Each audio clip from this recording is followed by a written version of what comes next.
Bismillahirrahmanirrahim. Assalamualaikum warahmatullahi wabarakatuh.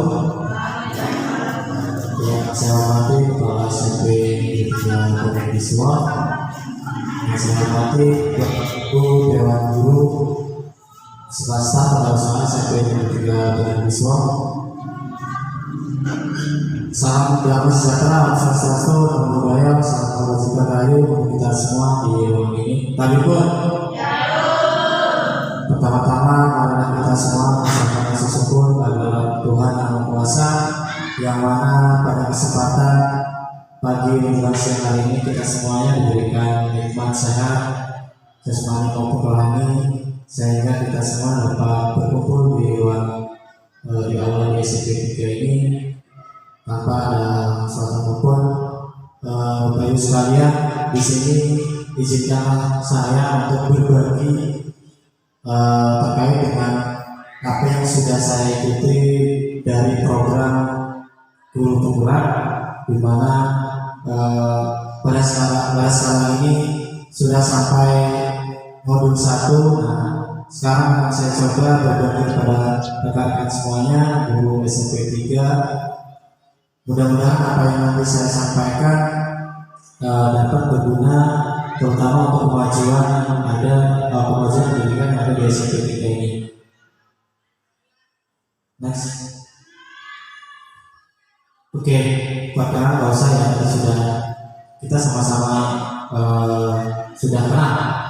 Nah, yang pertama yang ingin saya sampaikan adalah tentang elaborasi pemahaman tentang budaya positif. Oke, next. Sebelum ke materi selanjutnya, ini ada pertanyaan romantik. Bapak Ibu nanti, ibu-ibu ya, ibu-ibunya. Nanti di sini ada pertanyaan setuju dan tidak setujunya. Saya dengar 3 pertanyaan di sini. Yang pertama, hukuman dapat mendisiplinkan anak. Kira-kira nanti setuju atau tidak?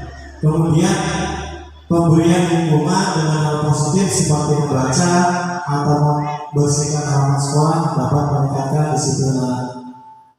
Yang ketiga, memberi penghargaan dapat meningkatkan motivasi belajar anak. Nah, yang pertama, kira-kira hukuman dapat mendisiplinkan anak. Kira-kira setuju tidak? Udah ibu? Setuju ya? Oke, memang setuju. Kemudian yang kedua, pemberian hukuman dengan hal positif seperti membaca atau membersihkan halaman sekolah dapat meningkatkan disiplin anak. Setuju tidak? Yang ketiga, memberi penghargaan dapat meningkatkan motivasi belajar anak. Setuju? Nah, dari 3 pertanyaan mata ini tadi ibu sudah jawab dengan setuju. Next.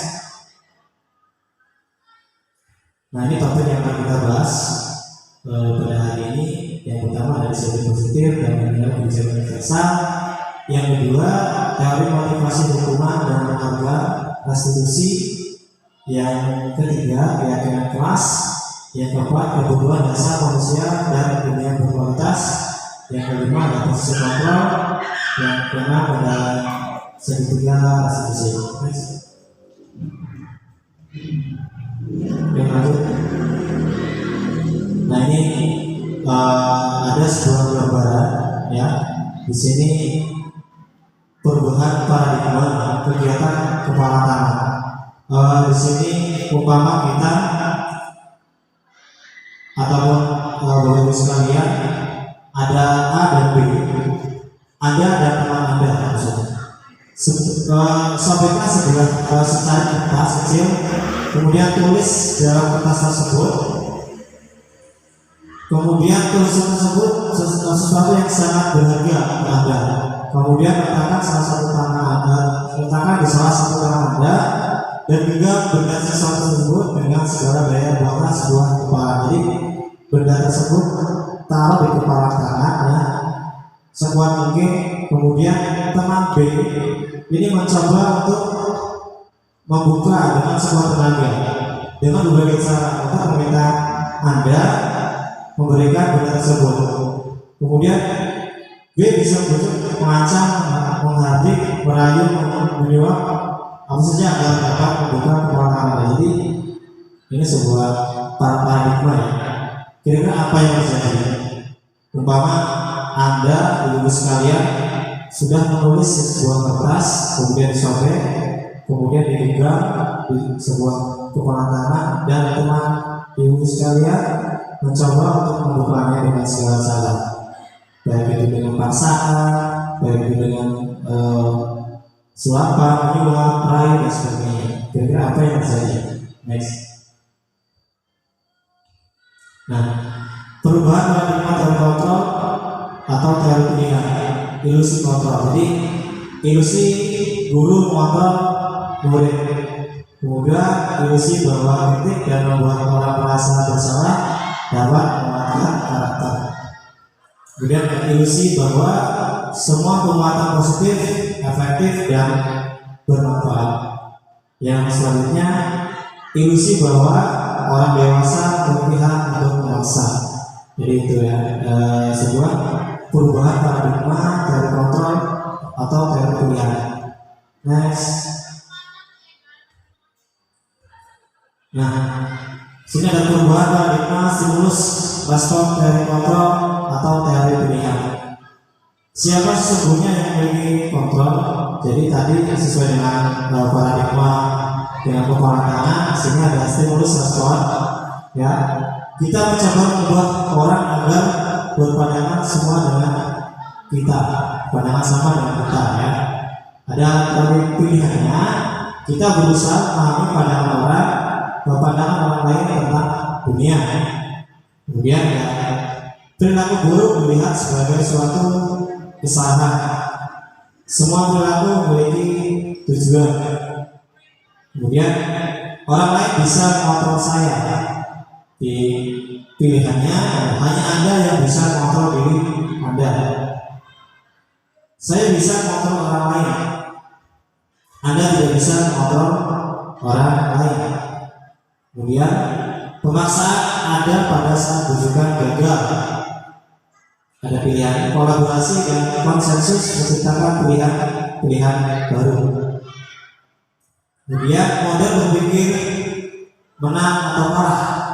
Kemudian di teori kontrolnya ada model berpikir menang dan menang. Next.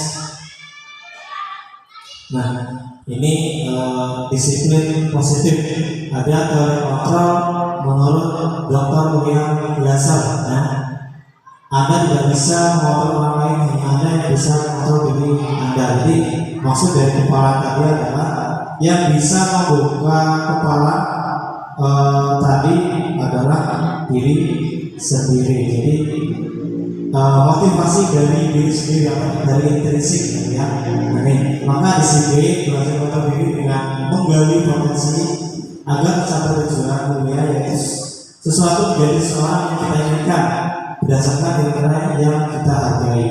Nah, ini ada teori motivasi, motivasi intrinsik dan motivasi ekstrinsik. Yang motivasi intrinsik adalah motivasi yang timbul dari diri sendiri, sedangkan motivasi ekstrinsik adalah yang timbul dari orang lain. Nah, ini ada teori motivasi. Semua perilaku memiliki tujuan.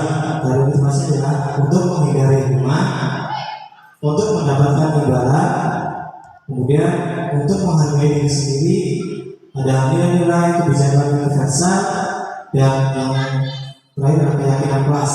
Nah, ini perilaku yang memiliki tujuan. Sedangkan model berpikir menang-menang, kolaborasi dan konsensus menciptakan pilihan-pilihan baru. Ada 5 posisi kontrol. Nah, ini kira-kira kita berada di posisi mana? Ya, 5 posisi kontrol ini adalah posisi yang dimiliki oleh guru.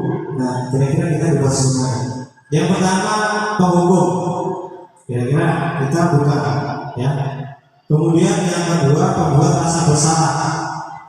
Kira-kira kita sudah belum, ya. Nah, kemudian teman. Kita juga sudah merasa berteman belum, sedikit gitu ya. Kemudian pemantau. Kalau pemantau banyak itu pasti ya, kita kan memberikan pelajaran di kelas maupun di luar kelas. Nah, yang kelima adalah manajer. Ini sangat berpengaruh terhadap kemajuan pendidikan dari SMP 3 ya. Nah, kira-kira kita berada di posisi mana? Posisi 1K, posisi 2K, posisi 3K, 4K, atau sudah 5? Ya. Nah, nanti sama-sama kita evaluasi. Nah, ada kemudian dari 5 posisi faktor ini ada yang namanya segitiga restitusi. Ya, ada segitiga restitusi, yaitu menstabilkan identitas, kemudian validasi kebutuhan, dan menanyakan keyakinan. Kemudian ada realitas kebutuhan kita berbeda. Kita berusaha memahami pandangan orang lain tentang dunia. Setiap orang memiliki gambaran berbeda. Nah, ini memang kebutuhan dasar manusia. Yang pertama adalah bertahan hidup, yang kedua adalah penguasaan, yang ketiga kasih sayang dan rasa diterima, yang keempat kesenangan, dan yang kelima adalah kebebasan. Oke, next. Nah, apakah makna dari disiplin? Berasal dari bahasa Latin yaitu disiplina, yang artinya adalah belajar. Makna asal dari kata ini berkonotasi dengan disiplin diri dari murid-murid Socrates dan Plato. Disiplin diri membuat orang menggali potensi menuju sebuah tujuan, apa yang dia hargai. Kemudian namun dalam budaya, makna kata disiplin telah berubah menjadi sesuatu yang dilakukan seorang pada orang lain untuk mendapatkan kepatuhan. Kecenderungan umum adalah menghubungkan kata disiplin dengan ketidaknyamanan, bukan dengan apa yang kita hargai atau mencapai suatu tujuan mulia. Ini adalah suatu makna dari disiplin. Lanjut. Nah, ini adalah kebijakan universal. Apa yang dimaksud dengan nilai kebijakan universal? Di sini ada nilai ini adalah sifat-sifat positif manusia yang merupakan tujuan mulia yang ingin dicapai setiap individu.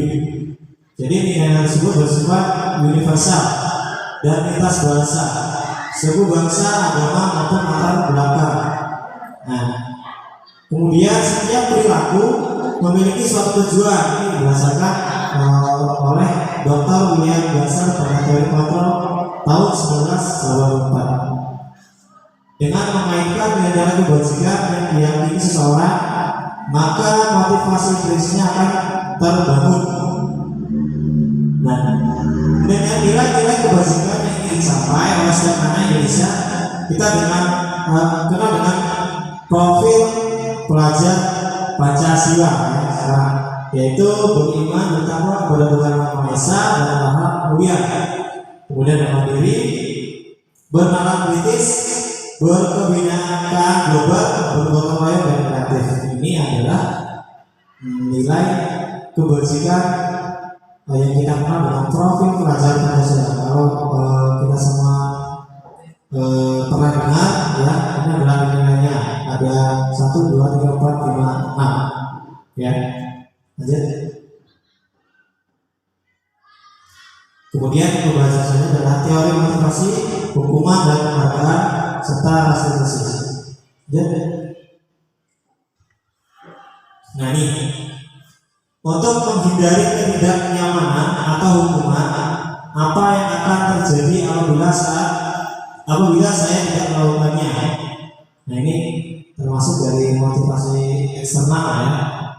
Kemudian untuk mendapatkan imbalan dari orang lain atau institusi, apa yang akan saya dapatkan apabila saya melakukannya.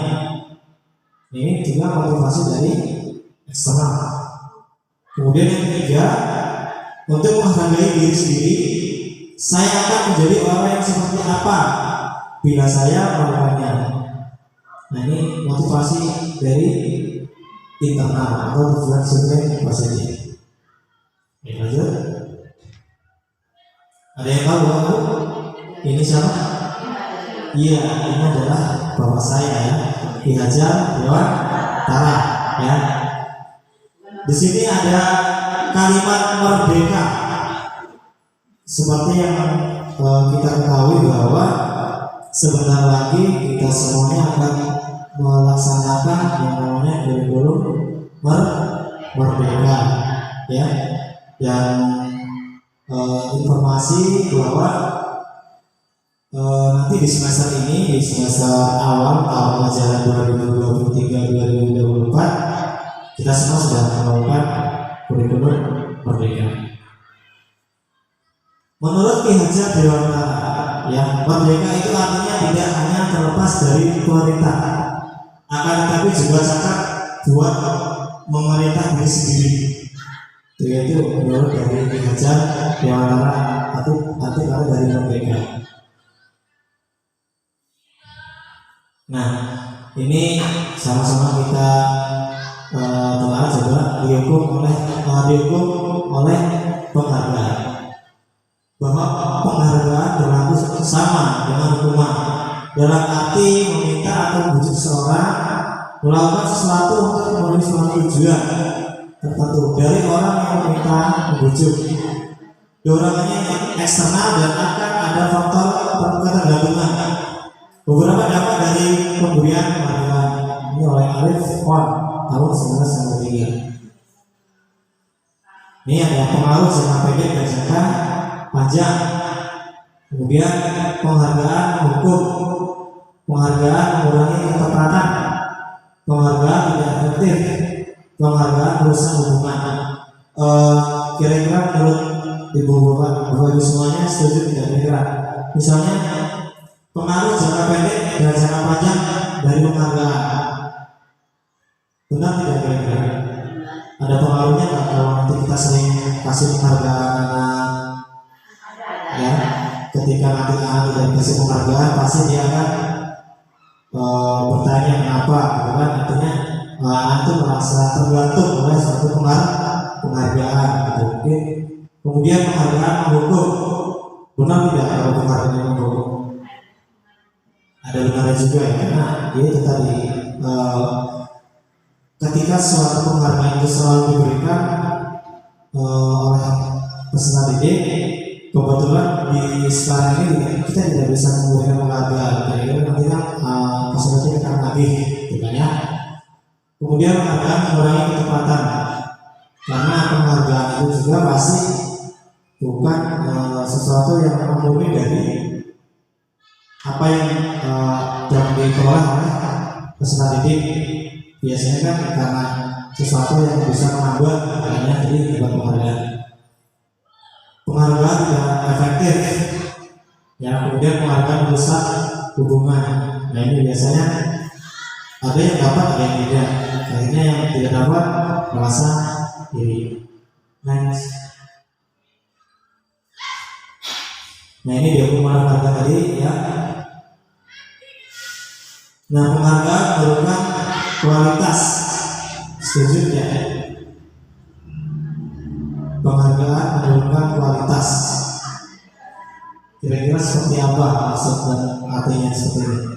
Kemudian penghargaan melatihkan kreativitas. Penghargaan mengurangi motivasi intrinsik. Nah, ini memang perlu kita telah kembali bersama-sama, ya, karena memang ini dari kebaikan maksud di sekolah kita. Ya, tadi. Nah, ini ada bentuk program kebajikan apresiasi. Dalam memberikan apresiasi, nah ini apa pengakuan, ya. Ada yang perlu kita ingat beberapa hal. Yang pertama ada beri pengakuan secara khusus, ya. Kemudian beri pengakuan secara pribadi. Beri pengakuan kepada semua murid, artinya bergantian. Beri pengakuan secara konsisten. Kemudian fokus pada proses. Nah, ini perlu kita juga saling berbenah diri bahwa kita juga harus bisa berikan pengakuan kepada peserta didik supaya peserta didik juga tidak merasa dia sendiri, ya. Oke, lanjut. Ya, ini contoh dari pengakuan apresiasi kebajikan. Nah, ini ada pembuka, ada kebajikan, dan situasinya. Yang pertama, yang baru membuka, kemarin saya mengajar, misalnya, kemudian nilai kebajikannya adalah rasa empatimu besar sekali. Situasinya pada saat malam murid baru di kelas kita ini, kita bisa langsung berkomunikasi dengan peserta didik langsung, berinteraksi, bahwa kita juga harus bisa berikan komentar serta pengakuan atau apresiasi dari kebajikan. Kemudian yang kedua, saya menghargai nilai kebajikannya adalah kepeduliannya. Situasinya pada saat kamu bangun teman-temanmu di tugas kelompok. Ya, yang ketiga, terima kasih untuk apa? Kemudian rasa tanggung jawabmu.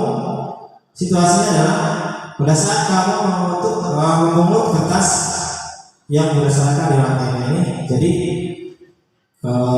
kita juga harus bisa memberikan apresiasi kepada anak ketika anak sedang melakukan tugas sekecil apapun. Salah satunya adalah ketika anak mau mengambil sampah ataupun kertas di suatu kelas maupun di luar kelas, dan juga harus bisa memberikan suatu apresiasi pada peserta didik supaya anak merasa diperhatikan dan mau melakukannya secara terus menerus. Maka ini termasuk budaya untuk membangun motivasi dari diri. Ini yang susah ya, membangun motivasi diri oleh diri sendiri ke siswa itu sangat susah.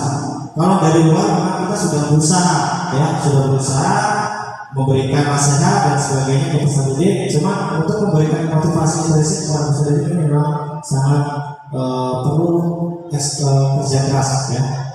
Lanjut. Nah ini tugas perbedaan hukuman dan konsekuensi. Nah ini hukuman atau konsekuensi. Coba nanti kita sama-sama pelajari dari tindakan guru. Mencatat 100 kali di dalam buku kalimat, saya tidak akan terlambat lagi karena terlambat ke sekolah. Nah ini kira-kira konsekuensi atau hukuman ya. Kemudian lari mengelilingi lapangan basket 2 kali karena terlambat hadir di sekolah. Ini termasuk hukuman atau konsekuensi. Murid diminta untuk push up 15 kali karena tidak menggunakan masker ke sekolah. Ini termasuk hukuman atau konsekuensi? Kira-kira yang pertama apa? Yang pertama mencatat 100 kali konsekuensi atau hukuman? Hukuman atau konsekuensi? Nanti kita bisa lihat jawabannya di slide berikutnya. Coba jawab hukuman. Oke, tahu hukuman ya. Lari mengelilingi lapangan basket 2 kali karena terlambat dari sekolah. Kira-kira hukuman atau konsekuensi? Apa hukuman? Hukuman ya. Biasanya sama. Kemudian murid diminta untuk push up 15 kali karena tidak menggunakan masker ke sekolah. Sama ya. Ini hukuman atau konsekuensi? Oke, konsekuensi ya. Sekarang yang keempat, menggantikan kertas tugas teman yang telah dicoret-coret. Konsekuensi. Membersihkan tumpahan air di meja tulis karena tersenggol berasa belajar. Konsekuensi. Oke. Murid disuruh untuk mengenakan sepatu seharian di sekolah. Murid disuruh untuk mengenakan sepatu seharian di sekolah karena tidak mengenakan sepatu hitam. Konsekuensi apa? Murid disuruh untuk ini tidak mengenakan sepatu seharian di sekolah karena tidak menggunakan sepatu hitam. Konsekuensi apa? Menurut Ibu Risma.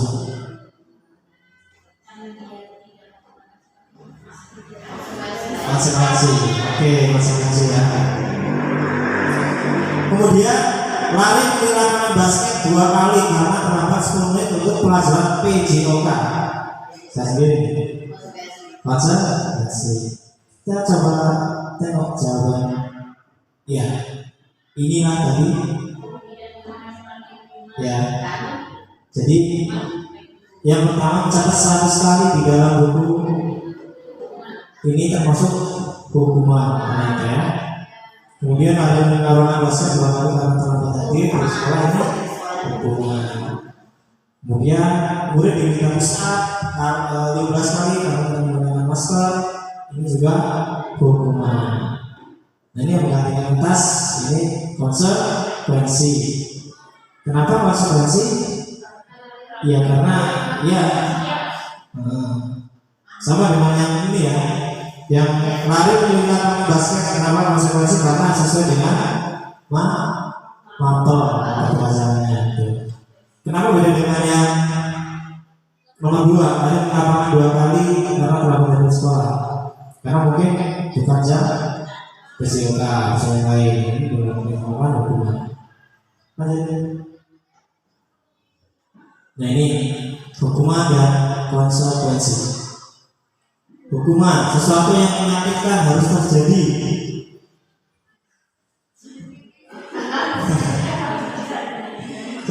Konsekuensi, sesuatu harus terjadi. Membuat anak sakit fisik maupun hati untuk jangka waktu yang lama. Hukumannya. Konsekuensi, membuat anak merasa tidak nyaman dalam jangka waktu yang pendek. Anak membenci kedisiplinan, bisa jadi ya, karena selalu terlambat dihukum, benci kedisiplinan. Kemudian, nah ini anak menghargai disiplin, konsekuensi. Kemudian paksaan, ya, misalnya paksaan. Kemudian stimulus atau tanggapan, mendorong anak menyakiti diri sendiri. Boleh sebelum anak 100 kali. Mendorong anak agar mudah menyesuaikan diri. Kemudian konsep diri yang buruk, konsep diri yang baik. Anak belajar untuk menyembunyikan kesalahan. Anak belajar untuk mematuhi peraturan. Marah, rasa bersalah, dipermalukan, merasa tak dihargai, kehilangan hak, dibuat tidak nyaman, diasingkan untuk sementara atau tekad. Nah, jadi kita harus bisa memposisikan, kita harus juga bisa membedakan antara hukuman dan konsekuensinya, mana yang lebih baik kita terapkan untuk kesehatan diri kita, ataukah hukuman ataukah konsekuensinya. Karena semua itu pasti ada positif dan negatifnya.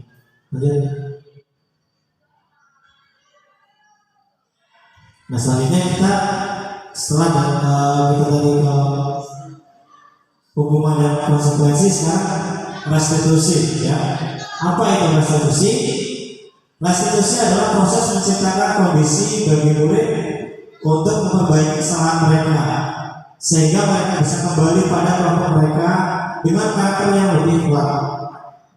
Restitusi juga merupakan proses kolaboratif yang mengajarkan murid untuk mencari solusi untuk masalah mereka dan membantu murid berpikir tentang orang seperti apa yang mereka inginkan menjadi tujuan mulia dan bagaimana mereka harus memperlakukan orang lain. Jadi kita juga harus bisa melakukan restitusi ketika memang peserta didik ada yang melakukan suatu kesalahan. Jadi seperti itu kita harus bisa dekat dengan peserta didik. Bisa jadi anak tersebut misalkan terlambat, bisa jadi ada sesuatu hal yang memang kita tidak tahu, maka kita harus juga bisa melakukan restitusi.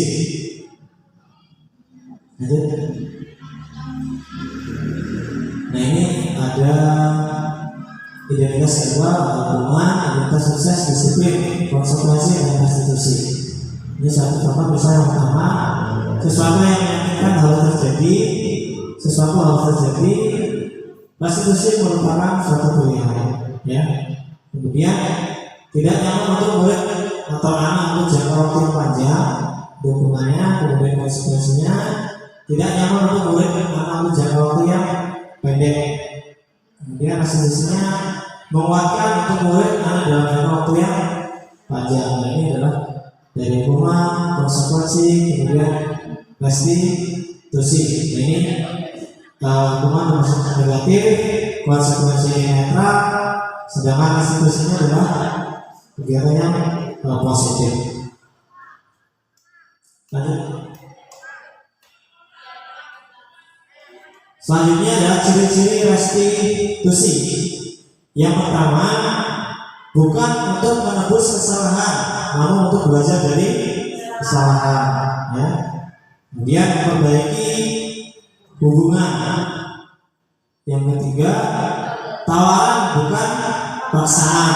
Jadi memang ya itu tadi, kita harus dengan peserta didik yang memang peserta didik itu sering sekali bermasalah, misalnya terlambat, tidak tepat waktu dalam mengerjakan tugas. Jadi kita juga bisa memberikan konsekuensi, juga bisa melakukan restitusi. Ya. Kemudian restitusi menuntut untuk melihat ke dalam diri. Restitusi mencari kebutuhan dasar yang mendasari tindakan.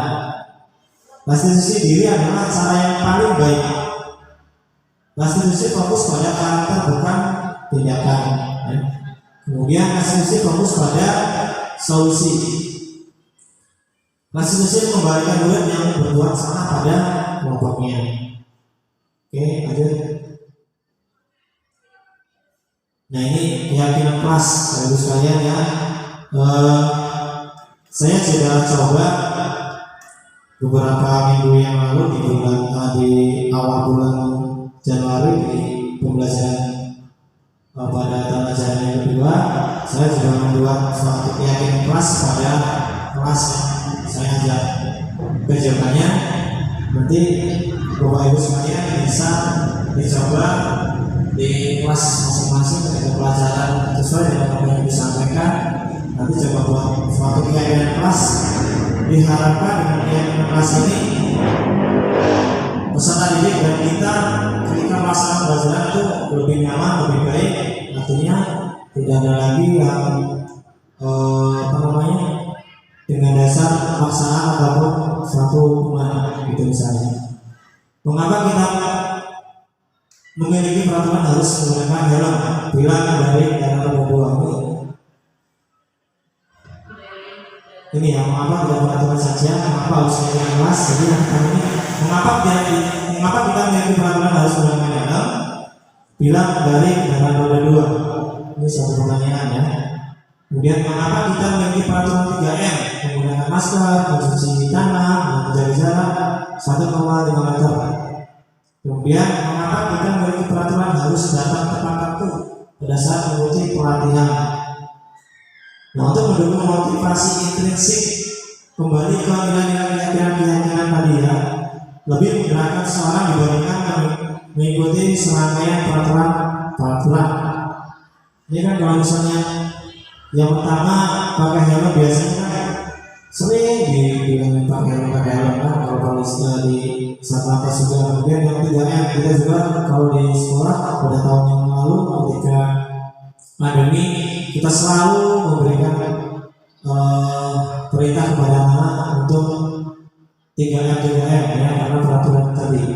Cuma karena tidak adanya motivasi dari anak itu sendiri, makanya perlu kerja yang keras untuk anak itu bisa mematuhi peraturan. Lanjut. Nah, ini tentang budaya positif nanti ya, ada nilai positif, kemudian keyakinan kelas yang berisi nilai-nilai kebersihan universal dan peraturan kelas.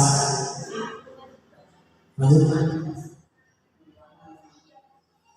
Nah, ini yang mana yang merupakan keyakinan kelas dan mengapa? Misalnya ini ada TK Dharma Wanita Persatuan 1 ya. Kesepakatan kelas, datang tepat waktu, mengucapkan salam, menjaga kebersihan sekolah, berdoa sebelum dan sesudah kegiatan, kemudian aktif dalam pembelajaran, kemudian aktif ya. Kemudian yang sebelah lagi ada kesepakatan kelas, kami guru dan murid yang saling menyayangi, kami murid yang semangat belajar, kami murid yang peduli dengan teman-teman. Ya, yang mana kira-kira yang merupakan keyakinan kelas? Mengapa? Yang mana kira-kira? Yang ABC. Kami guru dan murid yang saling menyayangi. Ini merupakan keyakinan kelas. Kemudian kami murid yang semangat belajar. Kami murid yang peduli dengan teman-teman. Ini merupakan keyakinan kelas. Oke, lanjut. Nah, ini kegiatan pendalaman keyakinan kelas, ada tabel T dan tabel Y. Ya, ada hormat. Kami meyakini bahwa sangat penting untuk menghormati semua orang dan barang milik orang lain. Nah, kemudian bekerja. Kami meyakini bahwa sangat penting untuk mengajarkan segala pekerjaan atau mengikuti kegiatan yang telah ditugaskan. Kemudian diterima dan dimiliki. Kami meyakini bahwa sangat penting untuk merasa diterima pada saat kelompok dan saling peduli satu dengan yang lainnya. Ini ada tabel Y, sebelah kirinya merupakan ada tabel T. Terdengar, terlihat, berperilaku, perasaan. Itu warnanya, ini bekerjanya terdengar, terlihat, berperilaku. Sama dengan tabel T ya. Lanjut. Nah, ini tadi kegiatan pendalaman keyakinan kelas tabel T tadi ya. Oke, lanjut. Nah, coba mari kita buat keyakinan kelas. Di sini ada peraturan, selalu kembalikan buku ke tempatnya. Ini keyakinan kelas. Selalu kembalikan buku ke tempatnya. Kemudian dilarang mengganggu orang lain. Ini pelajaran ya. Hadir di sekolah 15 menit sebelum pembelajaran dimulai. Dilarang melakukan kekerasan. Dilarang menggunakan narkoba. Bergantian atau menunggu giliran. Kemudian gunakan masker. Jangan berlari di kelas atau koridor. Ini yang biasanya sekolah-sekolah baru, biasanya sekolah-sekolah yang elit. Lanjut. Nih. Tadi ya, selalu kembalikan buku tempatnya. Ini merupakan keyakinan kelas tentang tanggung jawab ya. Kemudian dilarang mengganggu orang lain, ini menghormati orang lain. Hadir di sekolah 15 menit, itu menghormati orang lain dan berkomitmen. Dilarang melakukan kekerasan dan keselamatan, menghormati orang lain. Dilarang menggunakan narkoba, kesehatan ya, bergantian atau menunggu giliran, menghormati orang lain dan bersabar. Gunakan masker, kesehatan ya, keselamatan. Jangan berlari di dalam kelas atau koridor. Keselamatan dan lanjut. Nah, ini kegiatan yang pernah saya lakukan dengan siswa-siswa yang ada di SMP 3. Ini kelas 9 yang membuat keyakinan kelas. Jadi ketika pelajaran PJOK, apa saja yang disepakati untuk kelas 9. Mungkin nanti bisa ibu semua, bapak ibu semua terapkan ketika misalnya belajar matematika. Buat keyakinan kelas dan ditulis oleh anak tersebut. Kemudian kita sepakati poin-poin mana yang memang disepakati. Kemudian nanti ditulis dalam suatu kertas dan ketika pembelajaran itu harus selalu ingat. Kemudian nanti juga ada konsekuensinya. Jadi itu. Oke, lanjut. Nah, ini kebutuhan dasar manusia dalam dunia berkualitas. Ya. Kebutuhan dasar manusia ada 4. Yang pertama ada kasih sayang dan rasa diterima. Kemudian kesenangan, kebebasan dan penguasaan. Ini untuk bertahan hidup ya. Nah, ini yang terakhir adalah posisi kontrol ya. Posisi kontrol ada coba di ini 5 posisi kontrol. Nah, kira-kira kita di mana posisinya ya? Nah, ini identitas gagal kedua, maksudnya identitas berhasil sukses, identitas berhasil sukses, ya. Pemunggung yang pertama dari ini pemunggung misalnya. Ini posisi dua, posisi kontrol atau pemunggung membuat orang merasa bersalah, kemudian sebagai teman, pemantau dan manajer. Yang pertama yang pemunggung, dulu berbuat ya menghardik, menunjuk-nunjuk, menyakiti, menyindir. Biasanya pemunggung ini. Biasanya BK ini. BK apa? BK. Ya, kemudian guru berkata, kalau kamu tidak melakukan awas ya, rasakan. Ya, ada rasakan. Ya. Hasilnya memberontak, menyalahkan orang lain, berbohong. Coba kira-kira benar nggak? Karena sudah kita hukum, bukannya malah takut, malah semakin menjadi kita berontak, makin berbohong dan terus berbohong. Nah ini ya. Kaitan dengan dunia berkualitas, murid mengatakan guru di luar dunia berkualitas. Murid berkata, biarkan saja, nanti juga marah-marah lagi. Sudah tebal telinganya, karena sudah tebal telinganya. Nah ini dapat pada murid adalah mengulangi kesalahan, ya karena sudah terus dihukum, sudah tebal, terus maka diulangi terus karena itu terus ya. Selanjutnya membuat orang merasa bersalah. Jadi kira-kira posisi kita bukan bersenama dan mengatakan seharusnya ibu kecewa. Misalnya ini guru ini berbuat ya ceramah kemudian mengatakan seharusnya ibu kecewa karena kamu berbuat yang tidak baik, ibu kecewa. Nangis ya depan murid. Jadi ini yang membuat rasa boleh rasa bersalah karena tadi yang diperbuat.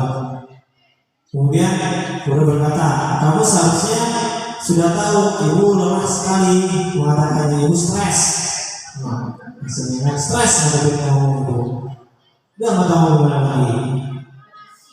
Dan pusing menghadapi kamu. Saya jadi, karena merasa bersalah misalnya. Hasilnya menyembunyikan, menyangkal, berbohong. Bisa jadi ya. Jadi anak menyembunyikan seolah dia kesalahan padahal setelahnya ya berbohong lagi. Kaitan dengan identitas, boleh melakukan guru dalam identitas. Namun berkata, maafkan saya, ya. Kemudian dapat pada murid merasa rendah diri. Itu ya. Ini posisi kita bukan membuat rasa bersalah. Kemudian di posisi kontrol yang ketiga, teman sebagai teman. Ini maksudnya guru berbuat membuat alasan-alasan untuk muridnya. Kemudian guru berkata, ayolah lakukan demi ibu. Masa kamu tidak mau ingat tidak ibu pernah bantu? Misalnya, ini dengan sebagai teman, ya. Kemudian hasilnya ketergantungan. Bisa jadi ya karena kita terlalu dekat. Keterkaitannya, murid meletakkan guru di sebagai orang yang sangat penting di dunia berkualitas. Murid berkata, saya pikir bapak ibu teman saya ternyata begitu.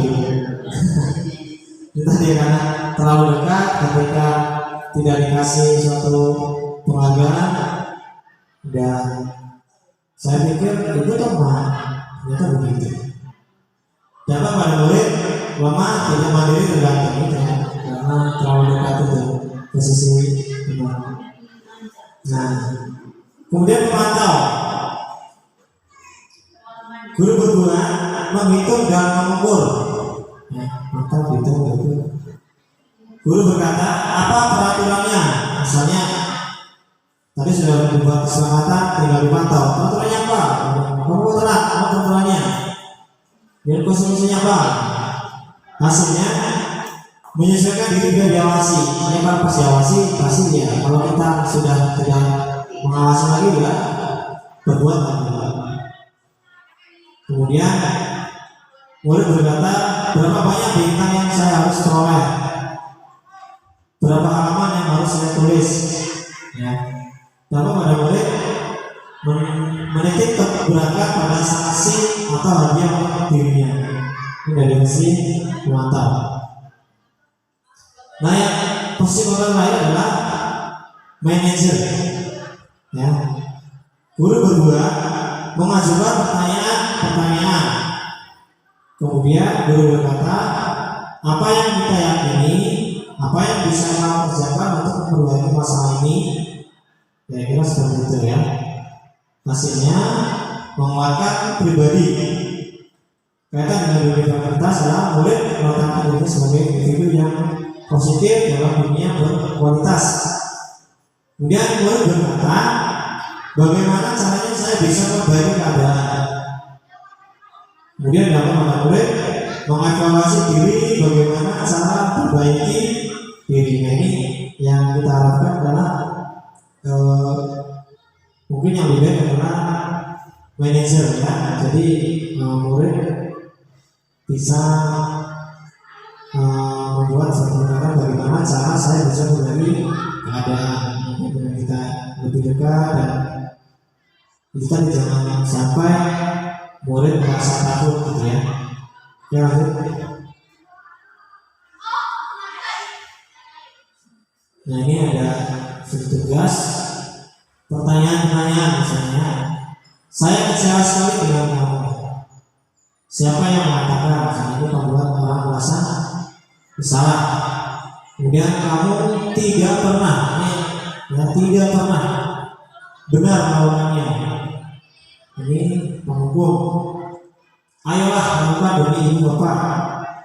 Ya lakukan demi ibu bapak. Ini teman ya posisi kontrolnya. Kemudian apakah kamu mau mendapatkan stiker bintang hari ini? Tadi yang pemantau. Kemudian bagaimana kamu bisa menyelesaikan masalah ini? Ini manajer. Kemudian kamu selalu yang paling terbaik. Nah, selalu dari sebelumnya selalu enggak jadi hukum.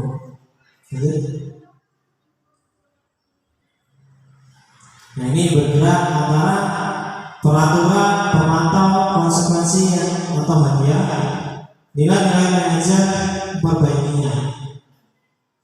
Kalau kamu tidak, saya akan ini diberi hukuman untuk membuat tidak nyaman. Apa yang kamu yakini, bagaimana perbaiki masalah ini? Memperbaikinya dan kedua mendapatkan apa yang kita butuhkan.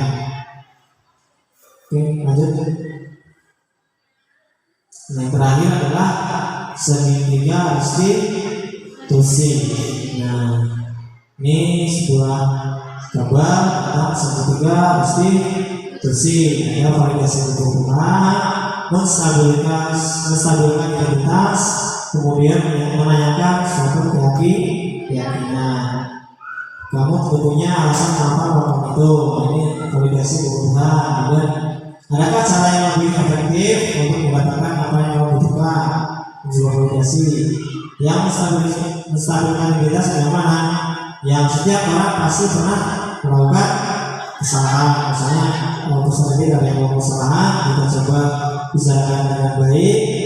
Ya itu tadi setiap orang pasti pernah melakukan kesalahan. Ini merupakan menstabilkan identitas ya. Kamu bukan satu-satunya orang yang pernah melakukan ini.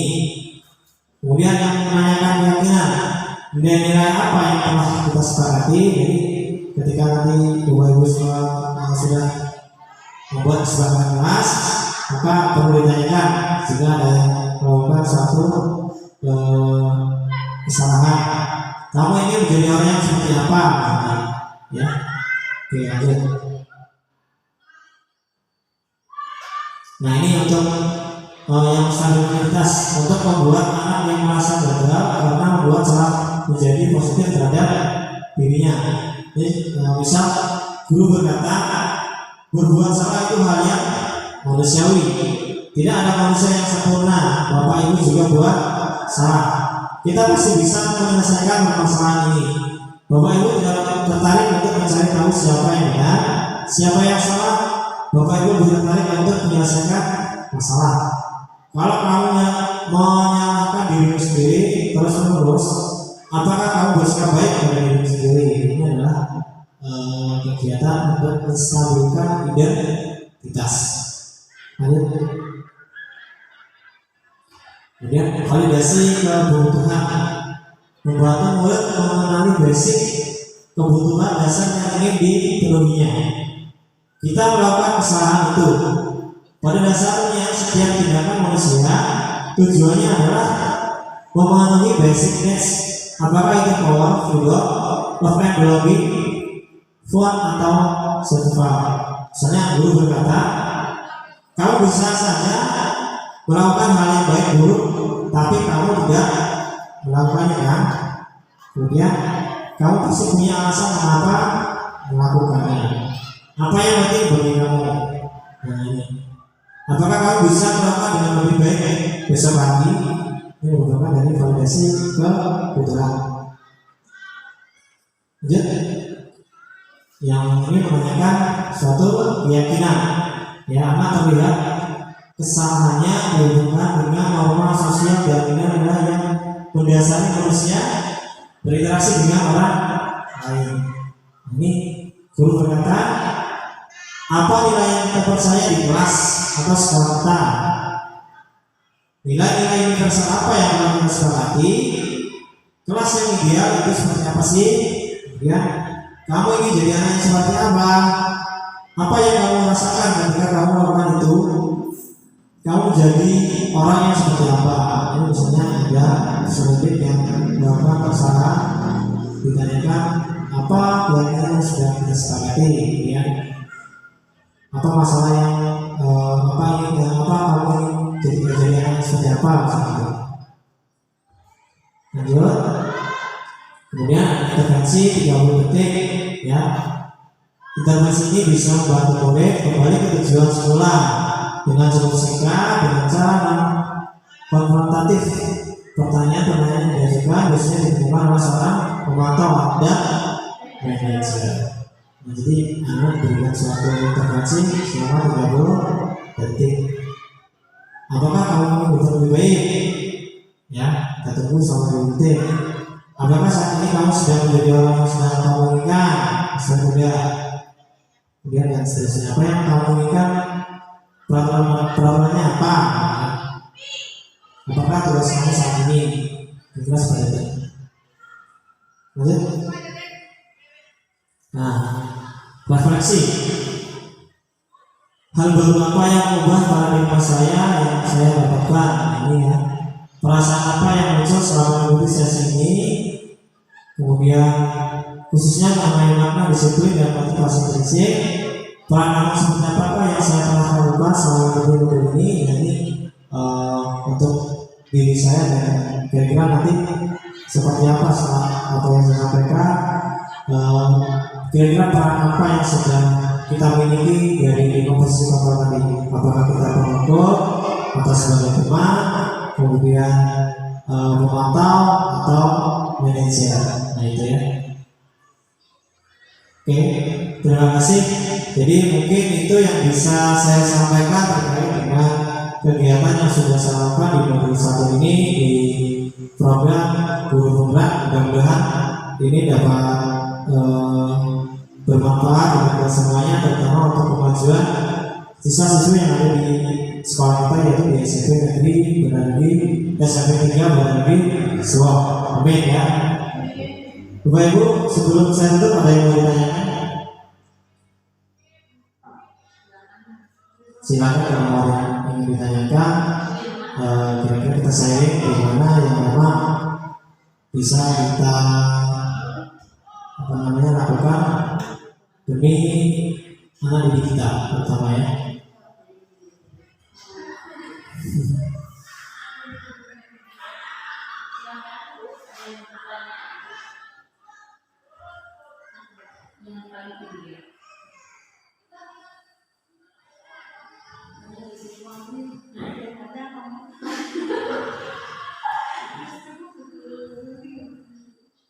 Jadi kita sebagai seorang guru itu harus seperti apa?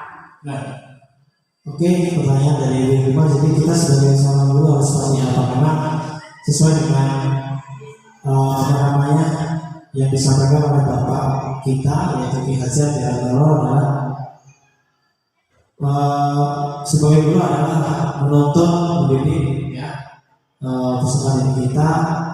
Nah, kemudian memberikan pelajaran yang merdeka tadi, yaitu merdeka artinya bukan berarti bebas gitu ya, tapi kita juga harus bisa memberikan tuntunan yang sesuai dengan kebutuhan anak ya, karena sekarang ini memang zamannya sudah berbeda dengan yang lalu, kurikulum sudah berbeda. Kita harus memang bisa menyesuaikan posisi kita pada zaman sekarang ini, karena memang ya itu tadi posisi anak juga tidak akan sama dengan posisi yang zaman dahulu ya. Semakin kita keras sekarang itu, bukan anaknya malah semakin takut, tetapi malah kebalikannya sekarang itu. Maka ya memang kita harus lebih banyak lagi belajar bagaimana kita bisa memposisikan diri kita sebagai peserta didik ya, teman, ya manajer tadi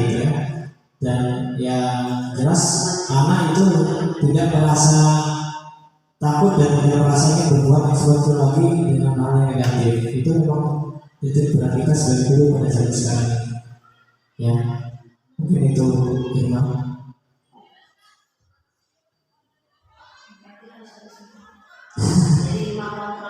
Ya memang posisi kontrol ini perlu kita miliki ya, tapi memang yang bagus itu manajer.